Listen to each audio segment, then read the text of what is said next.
What is going on, everybody? It is Liam here. Gareth Southgate has announced his World Cup squad for England.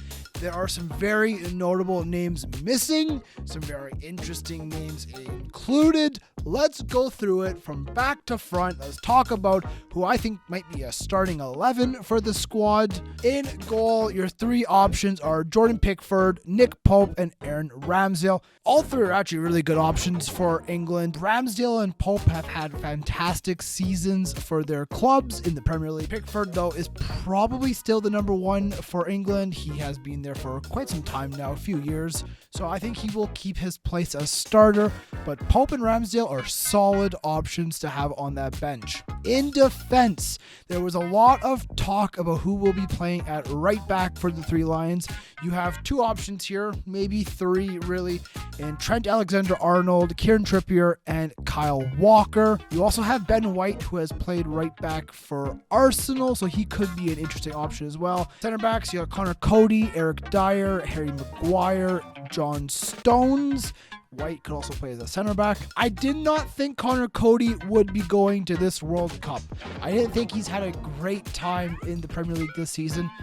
Of course, the big name missing there in defense would be Fikayo Tomori. He's had a fantastic season at AC Milan. I'm shocked he hasn't been picked over someone like Connor Cody, but he is on the plane to Qatar. Dyer, Maguire, Stones, they've been around the England setup for quite some time. Maguire will probably be a starter, even though he's not had the best of times at Manchester United, falling onto the bench more often than not. He'll probably be a starter, might even be captain. Who knows? Left back, you do have Luke Shaw there. He's basically your only left back option, it looks like. Interesting that there's only one left back option in theory for the Three Lions. Midfield, you do have Jude Bellingham, who's been absolutely on fire for Borussia Dortmund. He will be a starter. He will have a breakout tournament, I really do think. I mean, no, that hasn't broken out already, but he will be a superstar here. Conor Gallagher, very, very interesting pick from Southgate. He had a great season last season at Crystal Palace. This year at Chelsea really hasn't done a hell of a lot. Interesting to be chosen. Jordan Henderson, Mason Mount, Calvin Phillips, and Declan Rice. Now, Calvin Phillips are bringing up the interesting because he has been out with injury a lot since joining Manchester City. There's a couple names on this list who have been out with injury. We'll talk about them in a second here. Declan Rice, like I mentioned, also midfield. Up, forward, attack. Phil Foden, Jack Grealish, Harry Kane, James Maddison, Marcus Rashford, Bukayo Saka, Raheem Sterling, and Callum Wilson gets a pick.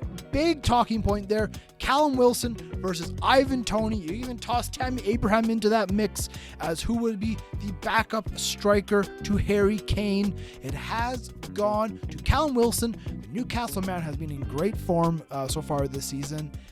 I think he's deserving of a spot. I really do. I think he will bring something different potentially to this England setup. Harry Kane's a starter. Harry Kane will play every minute of this World Cup unless if he needs a rest or unless if something goes wrong. So Callum Wilson may not even see a minute of World Cup action if things go to plan for England, I'd say. Interesting though, because like I said, Tammy Abraham, Ivan Toney did not get selected. Another name that was left off this list, Jadon Sancho. Jadon Sancho, I thought, had a really good 6 months, Euros, and then afterwards hasn't been selected. Hasn't gone to Qatar here. A couple names that are standing out of this list for me. Like I said, Callum Wilson going to Qatar. Ben White hasn't played much with England. James Maddison there in the midfield. Hasn't played for England since I believe 2019, I believe it was. But you know, his form for Leicester has been really, really good this season. He's a man that can create, a man that can score set pieces, a man that can try something a little bit different, a bit of a spark if needed in the 90 minutes. Also, Conor Gallagher there, like I said, hasn't done much this season. A couple names, though, that are interesting as well. Bukayo Saka, Calvin Phillips, Kyle Walker. They've all been injured relatively recently at the start of this tournament. Saka got injured there about 2 weeks back. Phillips has been out majority of the season so far, and Walker is slowly coming back into play here for Man City, but big talking points here for them to be selected. Ivan Toney, with the entire potential allegations of match betting or whatever, maybe that threw off Southgate a little bit. Maybe he didn't want that coming to Qatar, providing a little bit of distraction to the player and the squad. Maybe that does factor in. Callum Wilson, I think, does deserve that spot as the backup number 2 role for Harry Kane. Tammy Abraham not going. Fikayo Tomori, what does he need to do to get into this England setup? Is he a better center back than Cody, Dyer? I think 100%. Is it because he plays in Italy? Is it because he's out of the English spotlight? I think so. I think it's a bit of disgrace. He's playing for a giant club like AC Milan. He's winning things, playing in Europe. Why is he not going? I think Gareth Southgate has a little bit of answering there to do. But let's talk about this England team and I think how they will do in the tournament. Will they win this World Cup? I don't think so. They have the players to do it, but I also think they have a couple players that are not up to that standard. I do look at that defense, and I think that defense is a little slow, maybe a little bit not at the level of some of these other nations. Midfield, you have talent there. Jude Bellingham is great. Declan Rice is great. Phillips is great. Henderson, Gallagher, Mount. Are those 3 England quality? I'm not sold. Henderson, of course, he has a leadership ability, but he looks like he's coming to maybe a latter stage of his career potential. He hasn't been the Jordan Henderson that we know of at Liverpool so far this year. Up front, I mean, there is a ton of talent in that attack. Harry Kane, of course. Rashford's come back on it a little bit at United. Saka's great. Raheem Sterling brings that pace and directness on the wing that England definitely need.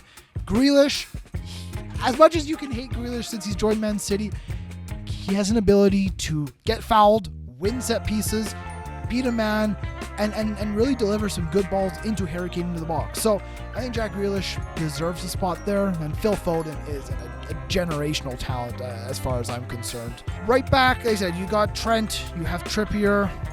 I think you're fine at right back. I know Trent, a lot has been talked about his defensive abilities. Yes, I agree. Trent does not defend, but his attacking ability is second to none. His ability to go forward is world class. Can England figure out a system to use that attacking prowess, but also cover behind? I know Southgate usually plays a back 5 setup, so maybe that provides a little bit extra defensive support there, potentially. Left back, I'm a little worried that Luke Shaw is the only out-and-out left back I see, mainly because Luke Shaw also has not played a ton for Manchester United. He's had some injury issues. He's lost his place to Malacia. I don't know if Luke Shaw is going to be mentally there like he was going into the Euros, in really red hot form, and it was Roberto Carlos there for a while. I don't know if we'll be seeing that going into this World Cup. I think if we're looking at potentially a starting setup, I do think Pickford will start in goal. I could see him starting Trent maybe in the first game or two. I think I could see a back 3 of Dyer, Maguire, and Stones, and then Luke Shaw left back. Would you go? It's a tough midfield because you got to have some balance in there. Jude Bellingham starts every single day.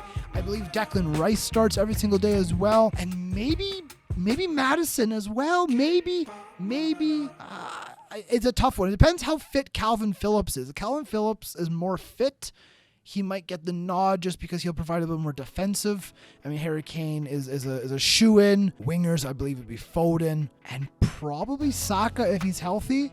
Maybe Raheem Sterling. Maybe. But we'll see. Honestly, drop your England starting 11 down below. Tell me what you think about this national team call-up. Who missing out? Who did you think should not be there? Let me know down below. I'll see you next time. Goodbye, everybody.